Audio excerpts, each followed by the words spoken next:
Hey Barry, good morning. How are you? I'm doing well, Michael. How are you? I'm good, thank you. Also, hello to everybody watching on YouTube. Thank you for that. Please do make sure to like, subscribe, follow, and also if you're listening to the podcast, please do leave us a positive review, hopefully, as well as subscribe. And as always, for everybody, do feel free to leave any comments or questions either in the comments or questions section or reach out to us through the website at criticalmediastudiespodcast.com. With that said, Barry, today, Deleuze, Postscript on the Societies of Control. Gilles Deleuze. Yes, exactly. Published in 1990. And it's a rich essay. Seems to be a very timely essay. In fact, that's one of the things that's most striking about the essay, I think, is that it's written in 1990. But it seems to anticipate in his description of societies of control, he seems to be anticipating the construction of a society that we see a particular kind of social order that we're in the middle of right now that seems to describe our current social reality. So, well, and many people, I think this essay has, I think there are many readers, right? I mean, insofar as theory has readers, Deleuze has had a lot of, recent positive response and feeling that people read him and think he seems to be describing, even though he shouldn't be describing our moment because he's writing in 1990, he seems to be describing the 2020s. So Yeah. that's one of the reasons they're talking about it and one of the reasons we're talking about it. Yeah. It's a short essay and it's wonderful. It's very readable. He works through in a very lucid manner the philosophy of another of his friend and philosopher historian Michel Foucault. And he does this in a very lucid manner. It's a short essay, but it's very dense because it is very elusive to historical ideas. And he's playing with this idea of different historical epochs. Mm-hmm. And so what Michael and I thought we we're going to do today is sort of unpack the historical component, I suppose. That might be the way to describe it, the historical schema that Deleuze outlines here, using, but also importantly, departing from Michel Foucault's schema of modernity and governance. Mm-hmm. Yeah, I think just to try and keep us organized, as you and I have Sure. a tendency to wander off into the woods, we're going to try and do three things with this essay today. So the first, as you had mentioned, is we're going to talk to the three periods or epochs of control that Deleuze outlines in the essay. And as you had mentioned earlier, we seem to be in this sort of liminal space between the society of, or the discipline society and the society of control. So we want to talk a little bit about what that transition looks like. Mm-hmm. Mm-hmm. And then to finish up, we're going to talk about what resistance looks like in a society of control, as it's just the very makeup of that society requires a reconfiguration of resistance compared to what discipline would require. And let me just give a very short note on that last point. We're going to return to this, so this is not a spoiler. We'll return to it, even though we are going to return to it at the end, as you announced. The idea of resistance, I just wanted to flag this. The idea of resisting history this isn't a historical sketch that is done in a totally fatalistic manner. Like, okay, we move from one epoch in Western society, we move from one epoch to another, and now we're in another epoch, and there you go, the end of the story. The idea of how one can be a nonconformist, how one can resist control, the different forms of control that vary and change over history, is very much a concern for about said Baudrillard, and it's not a concern for Baudrillard, but it is a concern for Gilles Deleuze. And so there's a key sentence that I'll read it once, but we're going to return to it, I'm sure, at the end. Just as a way of flagging the fact that resistance is guess, the primary motivation for writing this essay. When he is very emphatic at the end of the first section of the essay, Deleuze is, he's very emphatic that he's going to describe these different epochs, and Michael's going to talk about that in a moment. But he's not making value judgments. He says explicitly, he writes, there is no need to ask which is the toughest or most tolerable social order or regime, for it's within each of them that liberating and enslaving. We need to have like a shot glass and toast ourselves every time we get the media pharmacon, right? Every time we get a pharmacon, I don't know that we'd ever make it out of the first 10 minutes, but right. But this is, for previous listeners, you know the drill on this. Get a shot glass, get your tequila, because here we have the media pharmacon. Let me go back. There is no need to ask which is the toughest or most tolerable regime, for it's within each of them the liberating and enslaving forces confront each other.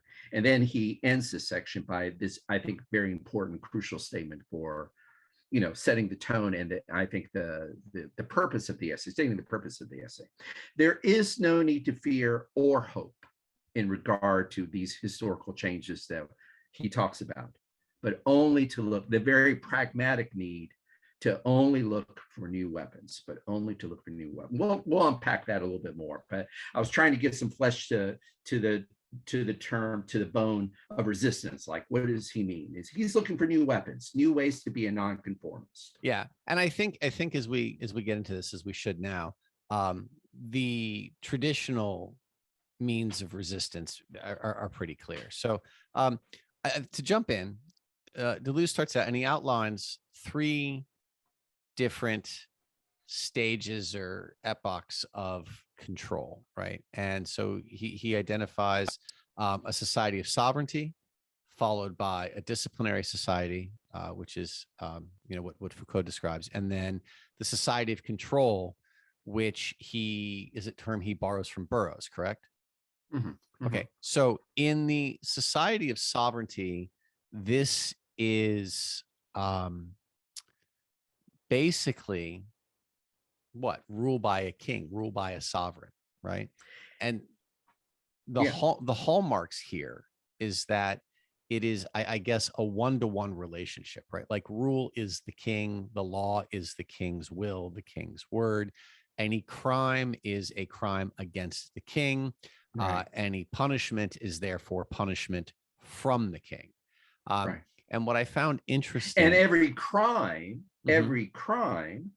is a crime against sovereignty. I mean, that's the idea of sovereignty is key. This idea that you have a king and that all law, order, and justice proceeds from this notion. This was a major idea in medieval jurisprudence. This idea of the king's body. The king had a corporeal body. The king always had 2 bodies. There was a corporeal body, and then there was this other non-corporeal body. And that was basically where the law, that was the realm in which law was meted out. So so stealing, any number of offenses were an offense against God, but God and the king were kind of coterminous. They were literally coterminous in a monarchy, right? Mm-hmm. So that any crime is always a crime on this higher, abstract, upper, transcendental level. And so therefore, God and the king restored justice. And this is Foucault's arguments in his book, Discipline and Punish, that Deleuze is rehearsing. What that means, this was a very straightforward, this was a monolithic, logical society that, what did you do? You hurt the king's body. What's the king have the right to do? What does justice demand? I'm gonna have to fuck up with your body. But I have rights over your body because you surrender your rights. Right. But what's fascinating about this, I think, if we want to think about forms of resistance, this sort of tension between the sovereign and the people because rule is centered in a single, clearly defined body, the tension there becomes very personal, right? It's Oh, not absolutely. me against the state or me against the boogeyman or whatever. It's me against the king.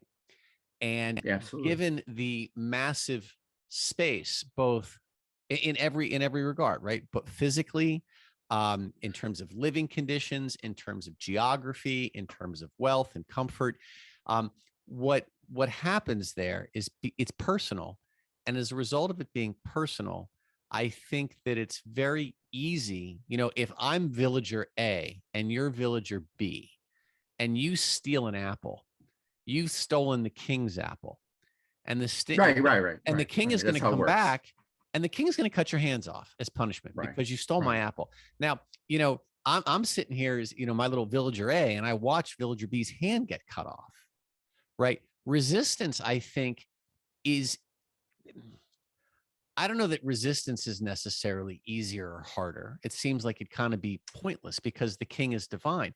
But in terms of sympathy, right? I can look at you and I live in your exact same space, right? We share the same poverty and dirt. So I don't see your stealing the apple as some massive transgression. I think it's easier for me to look at this and say, wow, man, this is really tough. Like, you did the wrong thing, you stole, but I understand why you stole. So I don't think that in a society of sovereignty, the populace is going to turn on itself quite so easily. I think that in that situation, because the two main players here are so clearly defined and inhabit such very different spaces, that resistance is going to look very different. So like when we get to a society of discipline, right, which is Foucault, this is socially sanctioned, right? Just to clarify though, I mean, both of these things are coming from Foucault. This idea of the sovereign, I mean, that's one of the things he's tracing in Discipline and Punish, the transition from sovereignty to the disciplinary society. Sure. What I'm saying is the I'm sorry. The structure of the two, though. I'm looking at this since we spent time talking, a little bit of time at the beginning talking about resistance, which really becomes interesting. I think it's interesting in all of them, but becomes interesting in a society of control. If you look at the difference between the sovereign society and the disciplined society, the society of discipline. Yes, I see. The big difference there is that in a sovereign society, all rule comes from the king through the king. This is the unquestioned leader, but there's a divide, right? Whereas when you get into a society of discipline, right? Foucault outlines this as really sort of institutional, okay? Right. But it's also socially ratified. So like we say, where do we send bad people? Bad people go to prison, right? Where do we send people with promise? We send people with promise to school, right? What happens to what or not? What happens to people who do well in school? Well, they go and they move to this other institution, right? They get a job, and then we sort of, it's all socially sanctioned and agreed upon, is my point, right? So I think he makes the point here. Certainly Foucault makes the argument, right, that prison is rehabilitation. Like, we send you to this place to rehabilitate you so that you can come back. There's a social agreement that this is what should happen. That's a huge departure from sovereign society. All right, so the argument that I'm making is really in regard to resistance, right? In a disciplinary society, resistance is a much harder thing, because in a sovereign society, you are resisting a single point, right? The sovereign. Right. Whereas in a disciplinary society, discipline, the act of disciplining, is one, I think it's marked as rehabilitation rather than punishment. Absolutely. Reform and rehabilitation. Right. And when you look at penal systems, one of the characteristics of penal reform in the 19th century, actually beginning, this is mainly where Foucault takes his cue, one of the main characteristics of legal reform, the legal reformers that really began in the Age of Enlightenment and was full bore in the 19th century throughout Europe, the whole idea was redefining, I mean, explicitly, the aim of reformers was redefining punishment as rehabilitation or reform. Mm-hmm. And that was it. I mean, that the idea of punishment had to be redefined in a disciplinary society. Foucault's point is, even this new idea of, as you're saying, Foucault's argument is that, yes, these reformers are talking about rehabilitation. They're talking about reforming criminals, but it's still a mode of control. Can I add a word to what you're saying? I mean, because it sounded like you're arguing that, and I agree, that one of the reasons why the disciplinary society, it's harder to think of resistance in disciplinary society because the enemy is not as clear. Before, the enemy was clear. You knew, well, it may be difficult to get it, but there's... And also the enemy is the disciplinary society. I mean to interrupt you, but we don't have an enemy anymore. Right. Exactly. Idea, right. So, yeah. Right, okay. Right. So, sorry, I didn't mean to interrupt you. Well, no, I was just carrying on. I was just elaborating on some of the points you made. You were talking about this. Yeah, it's harder to see the enemy, or we don't have an enemy, is the point you just made. Foucault notes that. I mean, that's a big difference between the two epochs. And the other difference, though, I think you were kind of going there, is this. The other reason why it's harder to think about resistance in a disciplinary society when one is fighting institutions is that there is, and this might be a through line between the epoch of disciplinary society and the epoch of the societies of control. There is an attempt to internalize certain values, and reform is all about internalizing a new code where you don't resist, where you're a different kind of subject, so that you internalize an ethic that encourages you not to resist or question authority. Right. All right. So let's just step back for a second here, because the shift from the sovereign society to the disciplinary society is concurrent with the rise of modernity, right? So we move away from the sovereign into a more dispersed, institutional, institutional spaces. Right. Thank you. Okay. And as a result, the locus of control shifts as well. So what marks disciplinary society are these institutions of reform, right? And this is basically behavior management, right? Like you learn how to behave in a place. These are socially sanctioned behaviors. They're socially agreed upon behaviors. And when you fail to behave in the socially sanctioned way, you are disciplined by being reformed so that you will behave accordingly. Okay. So that carries through. This might be a place where I think this will be a productive conversation because I hear what you're saying, but I guess I thought about this process. How did you describe it? You just described it that you were persuaded. What are the institutions doing to subjects within that particular enclosure? You had a word, you used a verb, and I was thinking that I might describe it, I might use a different verb, but I wanted to hear your verb again. You remember your verb? I don't. Or no? No, you're putting me on the spot. I don't know. Well, how would you describe it? Let's. Well, I wasn't here. I'll put it this way. Here's what I wasn't hearing what you're saying, but it may have been there, and that was my question. I think the major difference is that when you're literally institutionalized, and you're learning to work within this particular system, the thing that is different, and it seems to be assimilation looks differently, orderliness looks differently.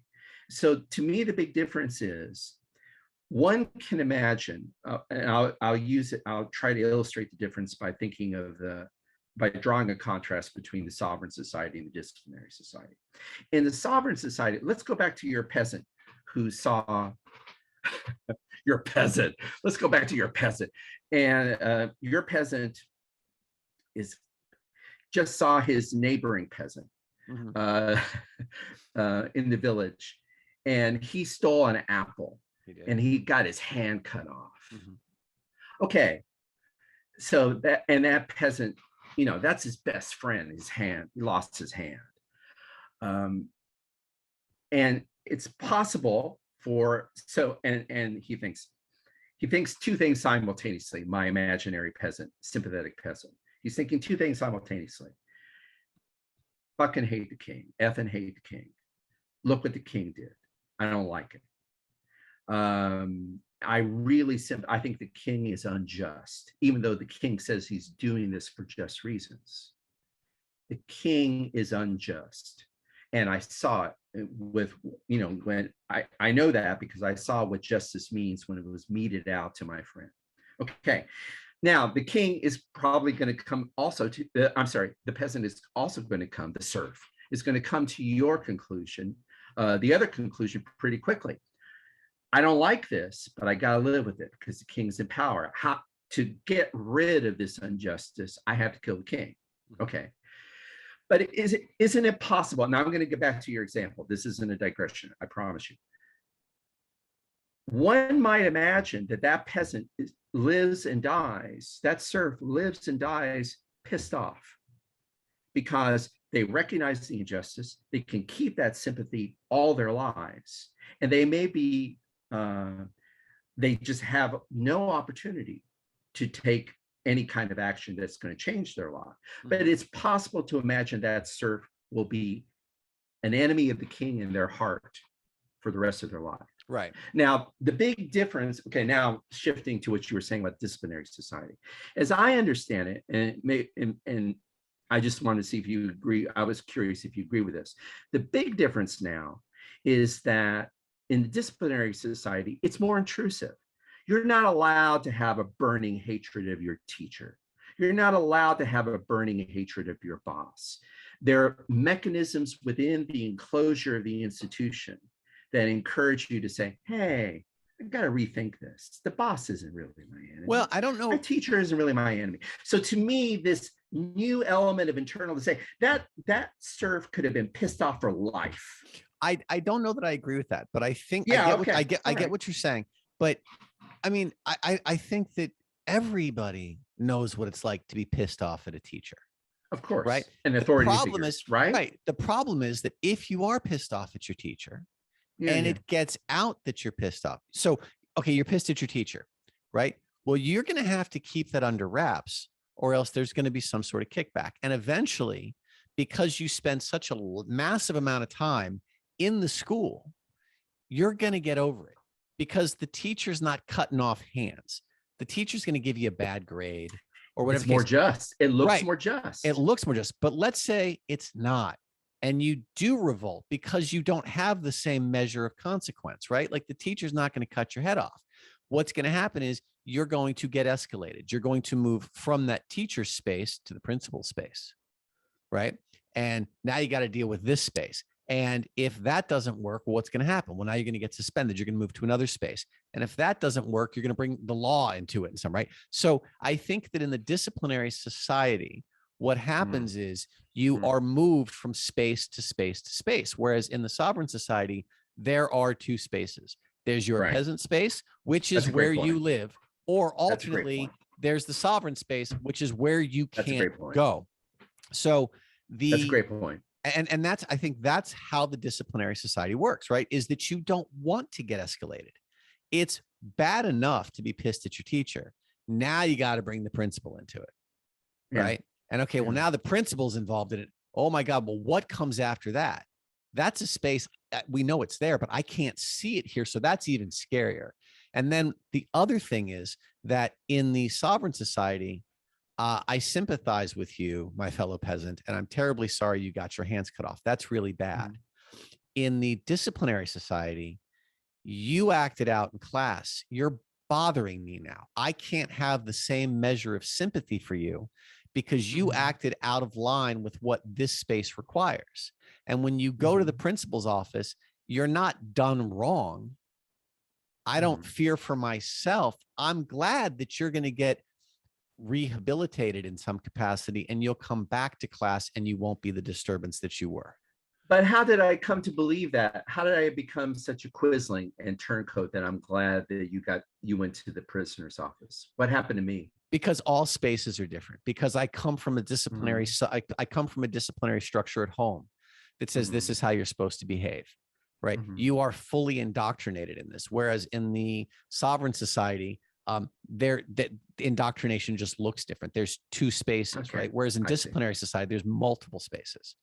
And you can't escape it, right? That's it. You can't, you live in these spaces. So I think it's just something you're born into, and you move from space to space to space. And again, but the other thing I think that's significant is that punishment isn't as severe.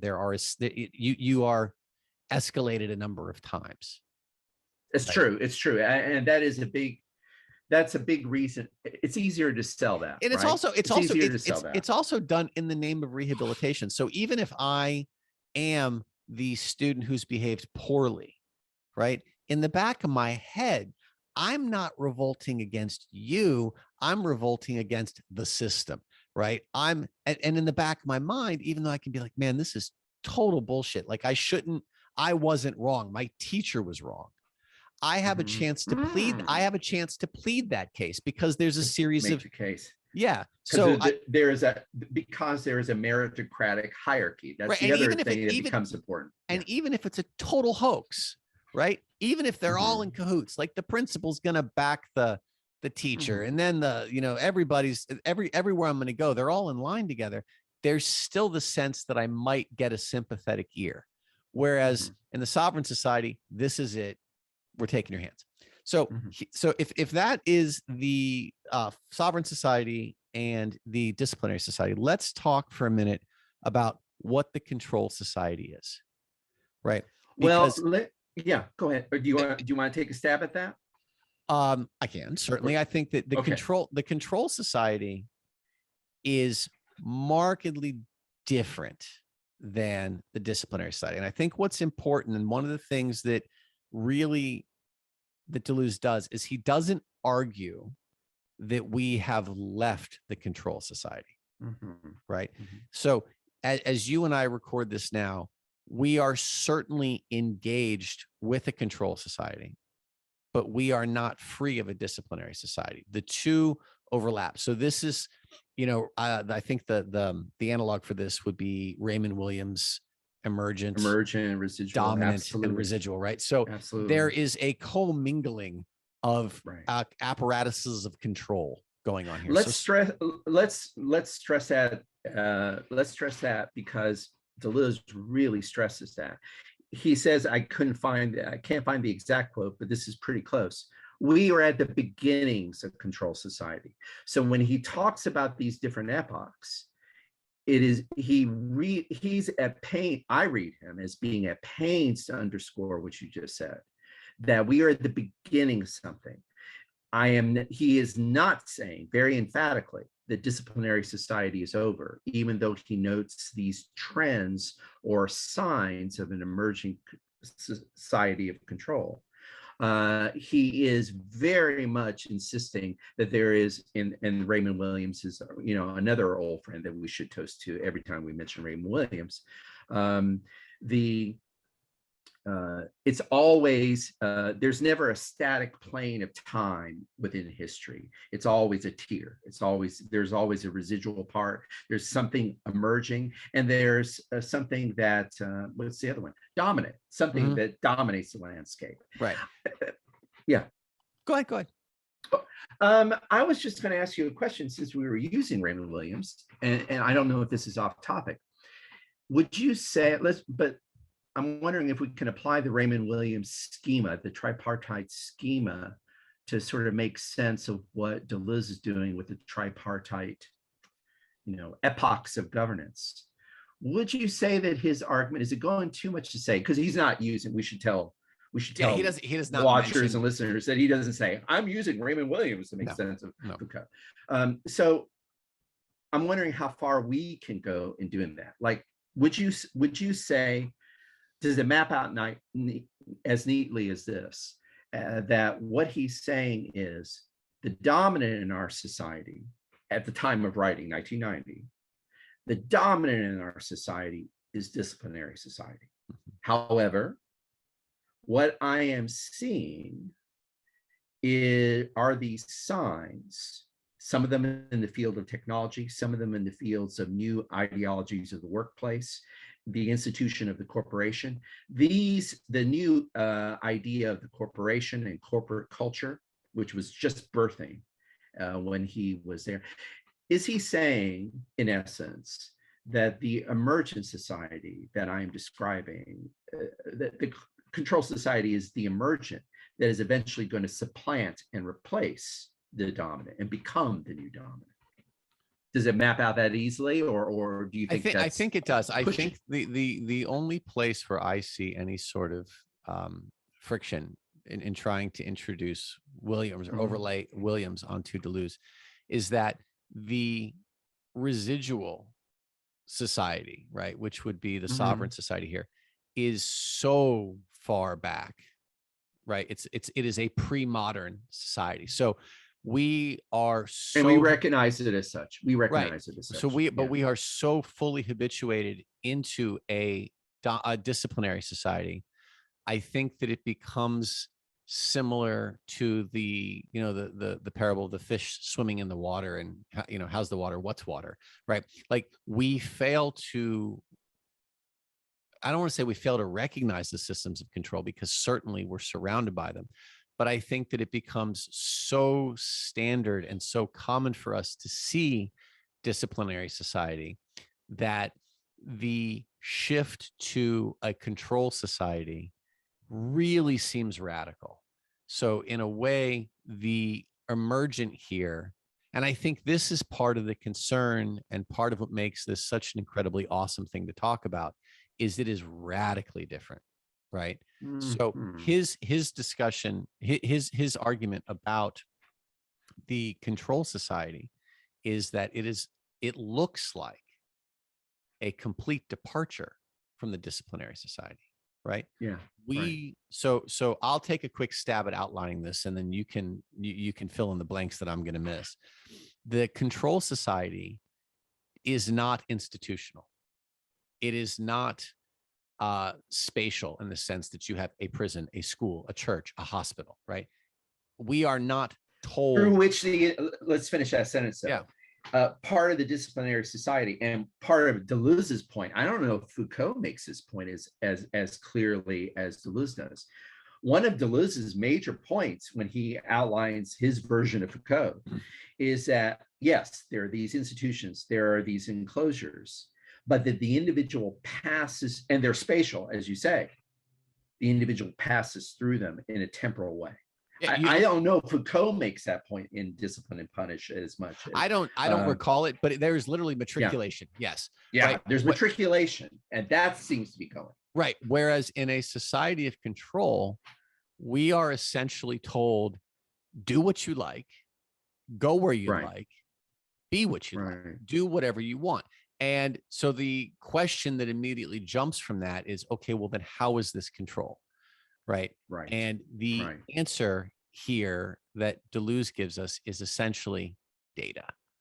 Right. So we are controlled because we are watched, that we leave little breadcrumbs everywhere we go. And so, I think that the reason in 1990, the reason that this was an emerging system of control is because we are now starting to be enmeshed with digital technologies. This is where we start to see what Stiegler calls reticulation, right? Like everything starts to connect. And so now if you jump forward 22 years, right, your smartphone is probably the easiest artifact for the control society, right?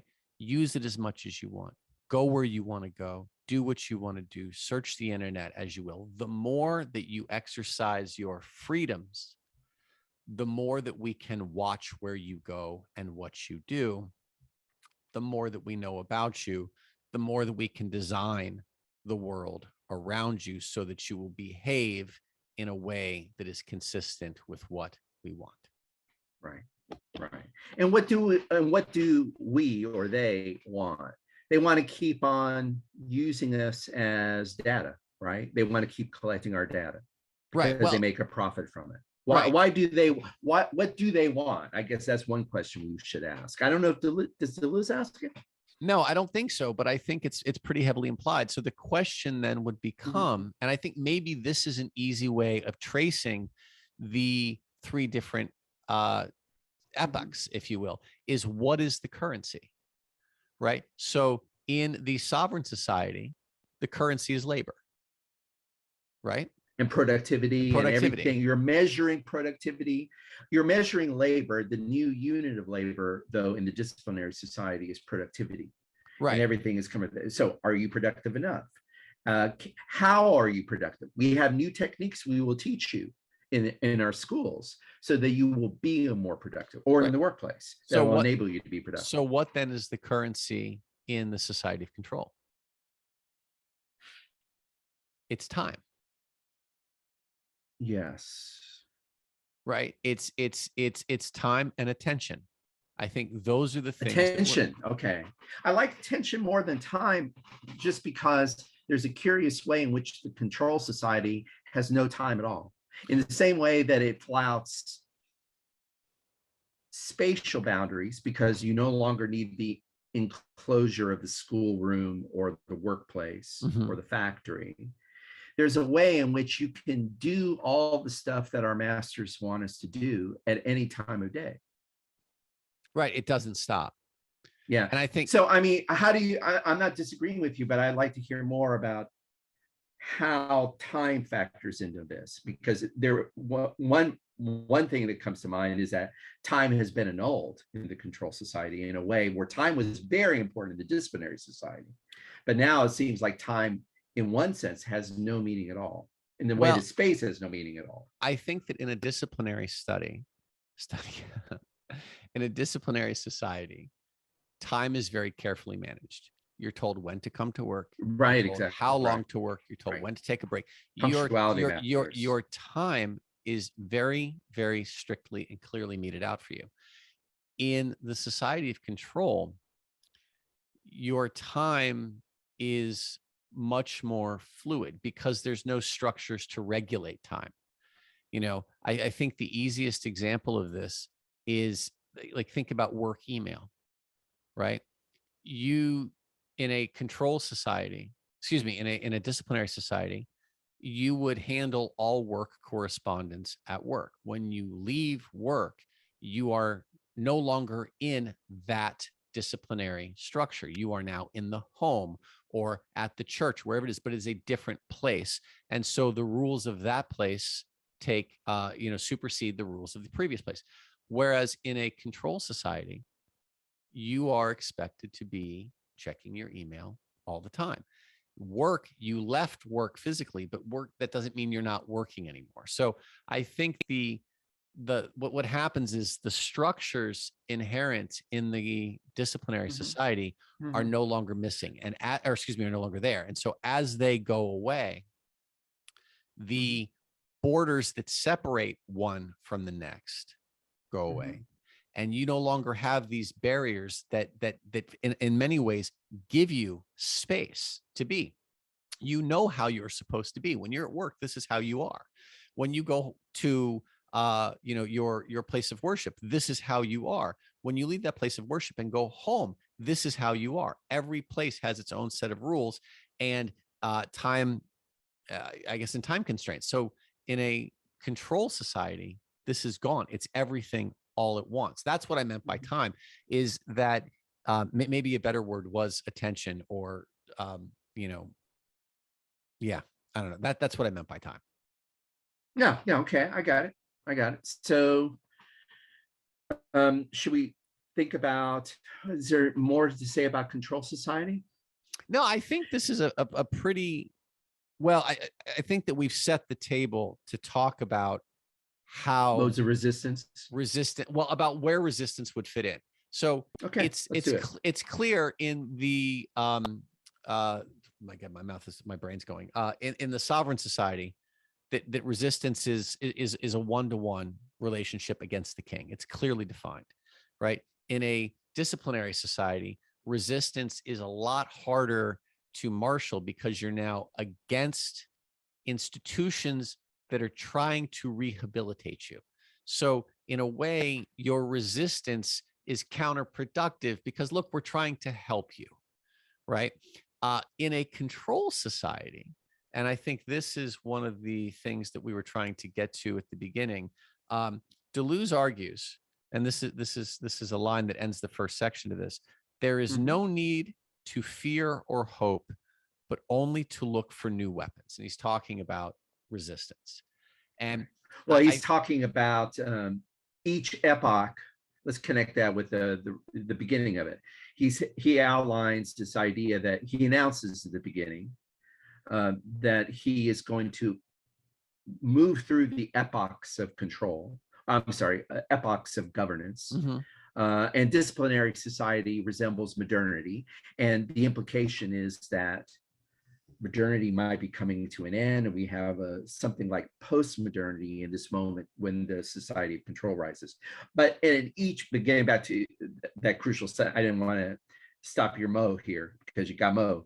The reason why there's no need or fear or hope, but only to look for new weapons, the implication is that in different epochs, new weapons appear, new weapons, new possibilities for resistance present themselves. So what does a weapon or a mode of resistance look like in the society of control? Before we do that, Michael, let's ponder what it looked like in the disciplinary society. That might help us understand. Okay, so what did resistance look like in the disciplinary society? How about this? Unions, which is something that Deleuze talks about at the very end. Unions would be, now how would unions be a mode of, in fact, he's very specific. Unions were, and he's not sure whether or not they could live up to being a new mode, a new weapon, a new mode of resistance, but he pretty much equates unions, he pretty much defines unions or ascribes to unions this power to, they're a mode of resisting disciplinary society. So how are they doing it? Because they're changing the terms of the discipline. They're changing the workplace. They're changing the terms of our work. And so that is something that is traditionally set by the people who own the workplace, right? Who set the rules for the workplace. So so resistance would look like changing the rules of the game. Do you like that idea? I'm just offering this. I do, but I also, in a way, I take issue. Yeah, no, I'm not that satisfied with it myself. Because what is the union other than another institution of control? I know. So it seems to me that resistance is resistance not working at all in this case? Well, I think we have to be very deliberate with what we mean by resistance, right? So I think in Foucault's case with the society of discipline, right? The society, the disciplinary apparatus is arguing that it is here to help you conform to socially sanctioned norms.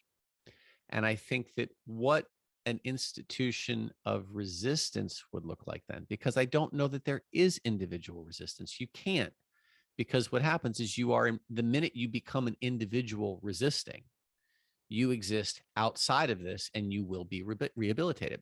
So I think that the institutions of resistance are seeking to change public opinion, right? That this is now, so it's no longer, I don't think it's so much a head-on confrontation as maybe a collective attempt to sort of bend or alter public opinion. It is to try and amend the rules because you can't break rules in this situation, right? And so the difference between what you see in the sovereign society and the disciplinary society, in the sovereign society, the only way to amend or to resist is to depose the king. That's it. Right. So that's if I'll like if you think about a stick, right? The only way to resist in a sovereign society is to break the stick, is to depose the king. In a control society, excuse me, in a disciplinary society, I think that the goal of resistance is to find institutions that are big enough to engage with the institutions of discipline and amend them. That's a union. That's a union. Yeah, and a union would be. But I think that it's faulty to assume that joining a union somehow puts you outside automatic, because you're still paying dues and you're still subject to what the union wants to do. There's no real autonomy here. Like agency is limited. And I think that's what makes, again, I'm going to come back to the society of control. That's what makes this so fascinating to me, is that control is exercised by granting liberties.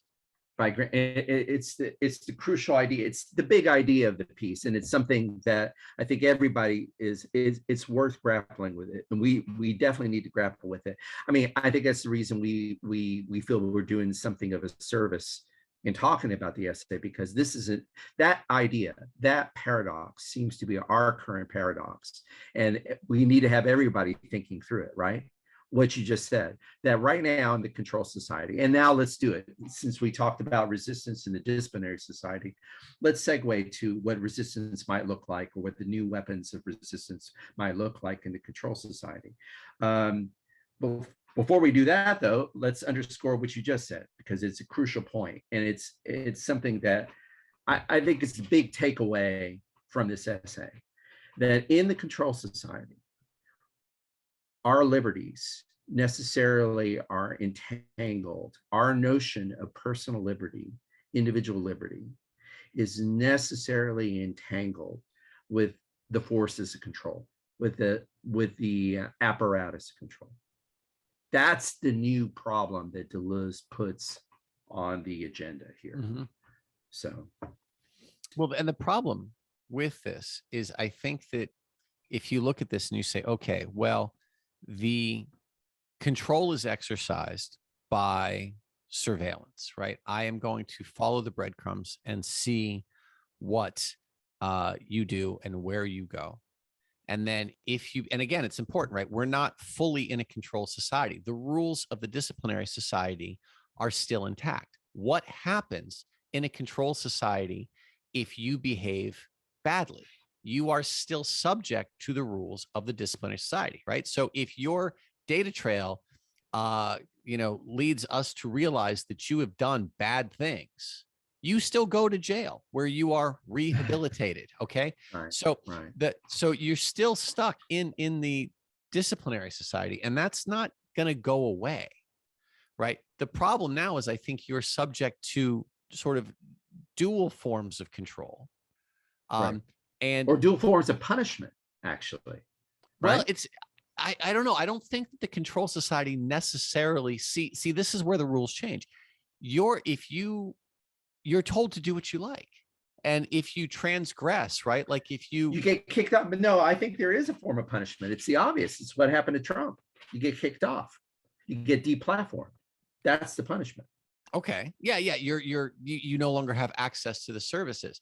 So here's the question, though, and this is really fascinating. Do you resist that because that doesn't sound like punishment? No, I don't resist it at all. What's fascinating is that resistance looks a whole lot like punishment. I think it's at this point that those two converge. What does resistance look like in a society of control? Unplugging. Right? How do I stop you from looking at my data? How do I stop you from following me? I unplug. Oh, that's brilliant. Yeah, I love that. Okay, so I'm going to get off Twitter. Well, you've just been punished for resisting. Those two are one and the same, right? Now, you could argue that there are other more covert means of doing this, right? Like you can use, virtual, I love that point. VPNs or whatever. Like you can still exist in certain spaces. Right. Off the grid. But here's the funny thing. When everybody's on the grid, what happens when you come off the grid? Right? Like if you think about the grid is a series of bright lights, right? It's the light that doesn't shine that stands out. So by unplugging, by resisting, you draw attention to yourself. And what happens if you behave badly? You draw attention to yourself, and the end result is the same. You get unplugged. The question is, who does it? So my question, Barry, is I'm trembling now. I don't know. That's a great point. Is resistance just a moral victory? Like, oh no, Twitter didn't kick me off. I don't, I chose to virtue signaling.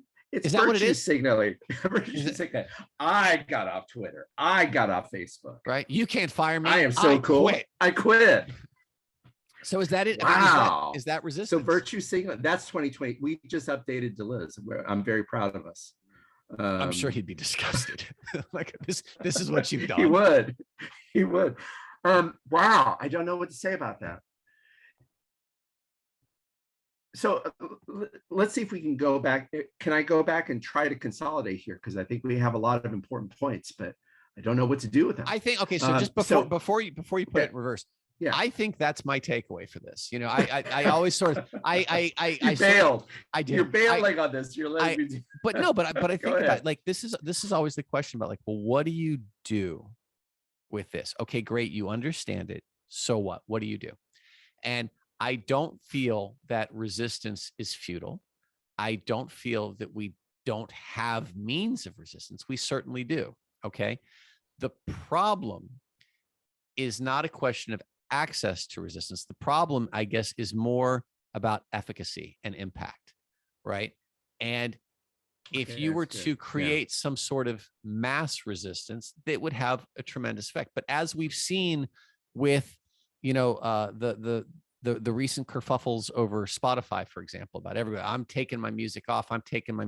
This is horrible. And now I'm back on. It's like, well, I'm not going to tell you that I'm back on. Right. And so, I think when you call it virtue signaling, it tastes bad, right? Because we see that as sort of like, oh God, get over yourself. But maybe we need a kinder, more palatable word. But I think that's sort of where I am with this right now. Now, ask me tomorrow. I might have a different. Well, I think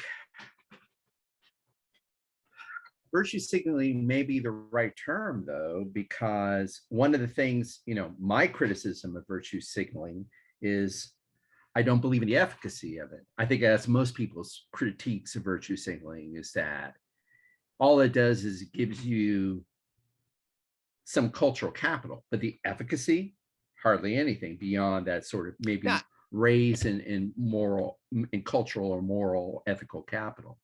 Go ahead. Well, and it's a fleeting capital. Extremely so. Extremely. So ephemeral, totally ephemeral. Well, listen, as you articulated your takeaway, I think you answered what I was about to go in reverse for a moment, but I think you also, I wanted to sort of point out a structure or find a structure in our last discussion thread. I think you already gave one, but I'll just go in reverse for a moment and see if I got it right and that I comprehend your takeaway. We began this part of the discussion, our closing part of the discussion, by raising the question, okay, this is what resistance might have looked like in the disciplinary society. This is what it seems to look like now. And as I understood it, our answer to that was your takeaway. And the takeaway seemed to be that in the control society, we were experiencing, and now tell me if I'm getting it wrong here, I'm trying to paraphrase your last point. But if I understand your takeaway, your point is, this is a distinguishing mark of the control society. The resistance and punishment are weirdly commingled. I think so. So, and that seems to be very new. And what that does, does is that keeps us in the center lane, right? It maintains a status quo. Well, if resistance looks a whole lot like punishment, I don't want punishment. Therefore, I don't really want resistance. What I want is ease. Convenience. Yeah. and that keeps me in the middle. So by patterning the two, and I together, what it becomes its own sort of, I mean, it becomes a highly effective thing. Like, why would you rebel if rebelling is punishment? Yeah, right. We can all be, good little boys and girls and stay in the middle lane. Well, Dr. Apici, I have a takeaway too. And I will deliver my takeaway, and maybe we have an exit strategy as well. And I think my takeaway is a nice complement to yours. It is not a restatement of your takeaway, but I think it's a parallel point that we made earlier. But I think it's my big takeaway. And like I said, I don't think it's a restatement, but I think it's very adjacent to yours. So it's a good place to state it, and we can move toward closure, insofar as you can get closure on an essay like this.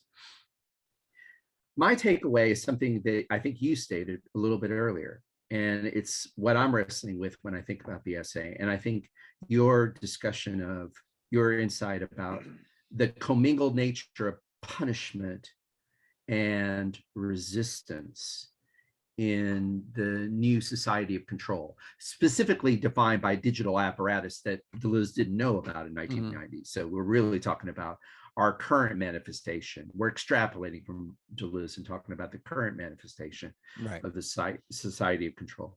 But I do think the big insight for me, the big takeaway, and I think you express it in another modality in your takeaway, is the radically new, the incredibly difficult problem that Deleuze argues that the society's control pose for its members. It's the big head scratcher. It's the big mind game or head brain twister, which is, what do you do in a situation where to be an individual, to develop your interiority, seems to necessarily entail a denigration of your personal integrity in the form of privacy, and an exploitation of your very being through the processes of algorithmic tracking or algorithmic logics, but also tracking, online tracking, the online traces that you leave. I just think of this in a very concrete way. I mean, just preparing for this episode. Dear listener or viewer, we were both pondering the fact that we didn't know too much about the circumstances, the publication history of this. So what do? Rather than spend a week preparing and trying to find, or a couple days at least, to find out the answer, we made use of the internet. And insofar as we did that, the CIA or anybody, any advertiser will now know that I'm interested in Deleuze when I did my Google search. And so I'm going to get, mind you, it's not a pleasant form. It's not, for me, a not unpleasant form of exploitation, but it is still somebody gaming my very being, my very interest, somebody who's literally capitalizing on my very being, my very person, my very personal project of education. And I think that speaks back to it again, right? Like, discipline doesn't, so if discipline and resistance look the same, right? When you behave in accordance with the way you're supposed to use the internet, you're supposed to, and somebody's supposed to do this. That's how it works, right? So yeah, somebody gains insight into you, and it knows more about you, and then is going to use that in some way to manipulate you. Like, you're going to go to the grocery store and end up buying lollipops with Deleuze's head on them or something, because they're going to make those, knowing and they're attractive. Right, they are. And then, well, they know they're attractive to you. All right, well, listen, there's obviously a lot in the essay that we didn't get to. This was one of the denser 8 pages. Man, amazing but for I don't, that reason. But I don't think the goal here was to try and unpack the entire thing. No.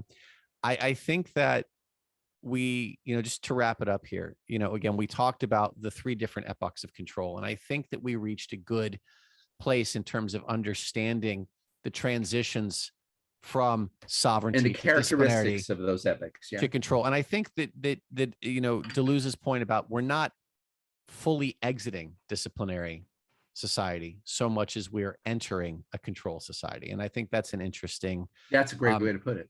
And I think that we talked about that. And then in terms of resistance, I don't know that it's the rosy end that is usually so satisfying, but I think it's an interesting place to leave off. So that's it. That's it for me. I've exhausted my Deleuzian impulses for the day. Thank you as always. Thankfully or unhappily, I don't know what to say. Thank you as always, Michael. Should we remind our watchers to our viewers, but isn't that right? Like also those who are not so our much monitors watching this. Hey, No, while you're controlling me, subscribe. While you're controlling me, please like, follow, and subscribe.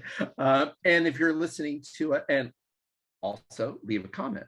And if you're listening to us through any of the many podcast platforms that we're available on, please leave us a comment there, and hopefully you'll like us or subscribe to us. Hopefully. Right. Well, again, Barry, thank you. This was a whole Thank you, lot Michael. It was a lot of fun. I'll see you soon. See you soon. Bye.